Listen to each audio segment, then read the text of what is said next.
Hey guys, Sindel here. So today I'm going to show you how I normally do my cakes.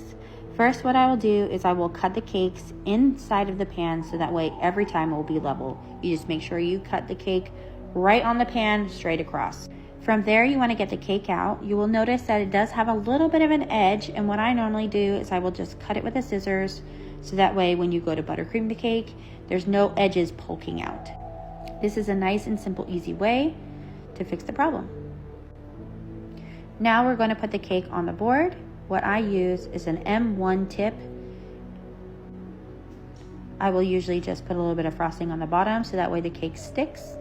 Now you want to center the cake onto the board. Once you center the cake on the board, you now add some filling. So this cake here just has buttercream filling. If the cake was to have a different filling, I would put the border on first, then the filling in the center. But this one just has buttercream. Now I will place the cake on top, make sure it's level. Sometimes I will start crumb coating from the sides or the top. It just depends on the size.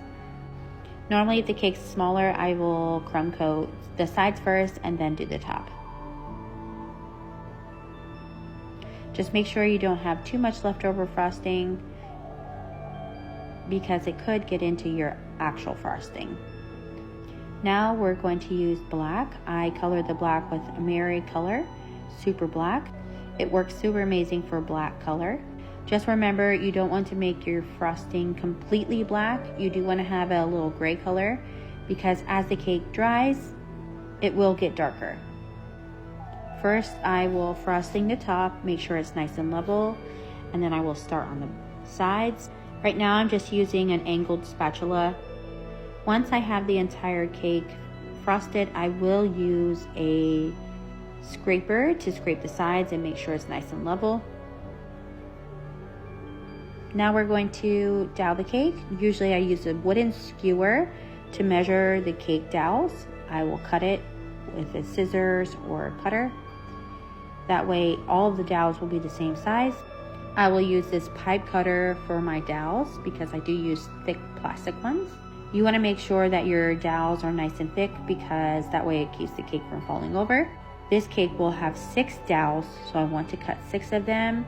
By using the skewer, it helps me keep all the dowels the same exact size. This is a wedding cake, so I am using the nice thick dowels for the bottom. Now we're going to place the dowels in the cake. This is really important because you want to make sure that the cakes are across from each other and that they are equally spaced out, so that way there are no gaps, so that way the cake can't fall over. We'll put a little bit of frosting on it and then put another board. The board will make it easier to stack the next cake on top of each other. And I think it also makes it a little stable. From here, I'll put a little bit of glue on the board because I am going to place board on board, and it is non-toxic and it makes it stick really well. So that way you don't have any sliding on the cakes. Make sure you place your cake in the center. You can move the cake around a little bit before the glue dries and make sure it's nice and centered. Now we're going to do the same thing on the top tier. Center it out. Now this cake is going kind of far and we're going to center dowel it with 3 skewers. If the cake wasn't going so far, I would probably only do 2 skewers, but we are going far, so we're going to do 3. What you want to do is with the skewers, make sure they're going straight in the cake. I normally will hammer a little bit of a skewer, then another skewer, then another skewer, and so on and so on. That way I'm not only doing one all the way into the cake and it gets unlevel. You do want to make sure that you are doweling the skewer all the way through the cake and into the board, so that way it's nice and stable. By doweling it into the board, it keeps it from moving around or shifting. You'll know that the dowels are all the way through because you'll hit bottom.